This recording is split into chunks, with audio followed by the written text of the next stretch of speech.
श्रीमद् भगवद गीता ज्ञान यज्ञ प्रवचन क्रमांक 440, अध्याय 11वां विश्वरूप दर्शन योग और श्लोक क्रमांक 25। जय महाकाल। आज 28 जुलाई 2021 है और आज से अपना महामृत्युंजय महायज्ञ 297 दिन शेष है। जय महामृत्युंजय महायज्ञ। ओम त्र्यंबकं यजामहे सुगंधिं पुष्टिवर्धनम् उर्वारुकमिव बन्धनान् मृत्योर्मुक्षीयमामृतात्। सदाशिवसमारम्भान् शङ्कराचार्यमध्यमाम् अस्मदाचार्यपर्यन्तां वन्दे गुरुपरम्पराम्। नमः चिन्मयदेवाय तेजोमयाय धीमहि सुबोधानन्दरूपाय नमः पुरुषोत्तमाय च। वसुदेवसुतं देवं कंसचाणूरमर्दनं देवकी परमानन्दं कृष्णं वन्दे जगद्गुरुम्। महायोगपीठे तटे भीमरथ्यां वरं पुण्डरीकाय दातुं मुनीन्द्रैः समागत्य तिष्ठन्तमानन्दकन्दं परब्रह्मलिङ्गं भजे पाण्डुरङ्गम्। ओम तत्सत्। भगवान श्री कृष्ण परमात्मा ने अर्जुन को विश्वरूप दिखाया। कितने परमात्मा अकारण करुणा वरुणालय है। अर्जुन ने इच्छा व्यक्त की और भगवान ने दिखाया। लेकिन अब अर्जुन को भय लग रहा है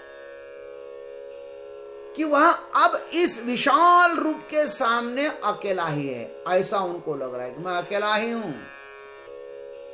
अब वह अति कातर होकर विश्व रूप से ही प्रार्थना करता है। क्या प्रार्थना करते हुए सुनिए। दंष्ट्रा करालानि च ते मुखानि दृष्ट्वैव कालानलसन्निभानि दिशो न जाने न लभे च शर्म प्रसीद देवेश जगन्निवास। ते दंष्ट्रा करालानि च कालानलसन्निभानि मुखानि दृष्ट्वा। हे प्रभु, आपके भयंकर दाढ़ों से युक्त विकराल और प्रलय काल की अग्नि के समान प्रज्वलित मुखों को देखकर दिशा न जाने च शर्म एवं न लभे। मुझे न तो दिशाओं का ज्ञान हो रहा है न शांति ही मिल रही है। अतः हे देवेशा, हे जगन्निवासा प्रसीद। इसलिए हे देवेश, हे जगन्निवास, आप प्रसन्न होइए। ऐसे अर्जुन कह रहे हैं। आइए इस पर सद्गुरु के आशीर्वाद से हम लोग चिंतन करते हैं। ते दंष्ट्रा करालानि च ते कालानल सन्निभानि मुखानि दृष्ट्वा। अर्जुन कहते हैं, अर्जुन ने अंतर चक्षु से जो कुछ देखा उसे वे बड़े ही प्रामाणिकता से प्रस्तुत कर रहे हैं। वे कहते हैं, यह आपका विशाल फैला हुआ मुख देखकर ऐसा लगता है प्रभु कि मानो महाभय का मटका फूट गया हो और उसमें जो दांत और दाढ़ों की गिचपिच हो गई है ना, और वे ओठों से नहीं ढक पाते, उन्हें देखकर ऐसा प्रतीत हो रहा है कि जैसे प्रलय काल के शस्त्रों का बड़ा घना घेरा बना हुआ है, अथवा जैसे तक्षक नाग का मुंह जहर से भर गया हो, अथवा अमावस की अंधेरी रात्रि में भूतों का संचार हुआ हो, अथवा प्रलयाग्नि आग्नेयास्त्र को चमका रही हो, वैसे ही आपके मुंह मुझको दिखाई दे रहे प्रभु। अर्जुन देख रहे भगवान के स्वरूप को। क्या सुंदर झांके हैं। सब कुछ परमात्मा ही है, ऐसा स्वीकार करने वालों को फिर सब कुछ सहन करना चाहिए। उनके अनेक रूप है, सौम्य रूप भी है, विकराल रूप भी है, सुखद भी है और दुखद भी है, अच्छे भी रूप है और बुरे भी रूप है। सर्वत्र परमात्मा का ही अस्तित्व है, तो फिर शिकायत हम कैसे करें, किससे करें, क्यों करें? सब में परमात्मा का वास्तव्य देखकर सबको तो सिर्फ प्रणाम ही करना चाहिए। जे जे भेटे भूत ते ते माणिजे भगवंत भक्ति योग निश्चित दान, प्रणाम करो, प्रणाम ही शेष रहता है। हिंदुओं का भगवान सर्वत्र है, अतः हिंदू अत्यंत सहनशील ही है।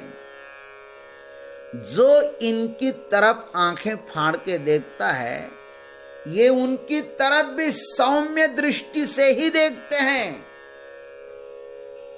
किंतु ध्यान रखना, व्यावहारिक दृष्टि से इस प्रकार का व्यवहार बहुत प्रशस्त नहीं कहा जाएगा। जो हमारी तरफ आंख उठाकर देखता है, हमें भी उसकी तरफ वैसा ही देखना चाहिए। फर्क इतना होना चाहिए कि हमारे मन में दुष्ट के भी हित की भावना होनी चाहिए। हम सबका हित करें, कहीं हमारी दुर्बलता हमारे ही विनाश का कारण न बने। बालक यदि गलत काम करे तो उसे दंड देना मां का परम कर्तव्य है। यदि वह अपना कर्तव्य नहीं करेगी तो इस बालक का अहित ही होगा ना। प्रभु के विकराल रूप को देखकर डरने की कोई बात नहीं थी, उसे स्वीकार करना चाहिए था, किंतु अर्जुन डर गए और वे कहते हैं दिशह न जाने च शर्म एव न लभे। हे प्रभु, इस विशाल रूप को देखकर मुझे न तो दिशाओं का ज्ञान हो रहा है और नहीं मुझे शांति मिल रही है। भगवान का दर्शन करना हो तो कुछ अपनी इच्छाएं लेकर उनके पास नहीं जाना चाहिए। हमारी वासना इच्छा ही हमें सीमित बना देती है। हमारी वासना, हमारी इच्छा, हमारी आसक्ति हमें क्या करती है? छोटा बना देती है। और हो सकता है इच्छा पूर्ण नहीं हुई तो हम मंदिर में ही जाना बंद कर दे महाराज। और बहुतों ने अपनी क्षुद्र कामनाओं की पूर्ति न होने के कारण मंदिर में जाना ही छोड़ दिया है। उन्होंने डबरे के सड़े गले पानी के लिए परम पावन अमृत का त्याग कर दिया है मानो। अर्जुन हम सभी साधकों का नेतृत्व कर रहे हैं। जो देशातीत है उसे किसी एक में बांधना अज्ञान है। अर्जुन की श्री कृष्ण के प्रति जो कुछ मान्यताएं थी वह सब समाप्त हो गई है। अब कृष्ण उसके लिए फुफेरा भाई या साला ही नहीं रहे हैं। उसे अब श्री कृष्ण का असली स्वरूप पता चला है। भीतर से थोड़ा पश्चाताप भी हो रहा होगा कि इस स्वरूप को न देखते तो अच्छा होता। परमात्मा को जानने के बाद सांसारिक समस्त मान्यताएं अस्त व्यस्त हो जाती हैं। मैं अपने ग्राम वासियों के साथ जब घर में था तब जैसा रमन करता था, जैसा उन पर प्रेम करता था, अब वैसा नहीं कर सकता। और वे भी मेरे साथ वैसा व्यवहार नहीं कर सकते, क्योंकि हमारे आचरण में, हमारी दृष्टि में बहुत अंतर हुआ है। परमार्थ दृष्टि बदल देता है।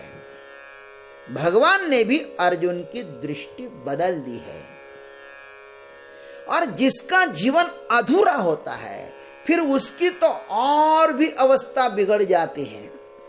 वह न प्रपंच का रहता है और न परमार्थ का। अतः परमार्थ बड़ा ही हिम्मत का काम है मेरे भाई।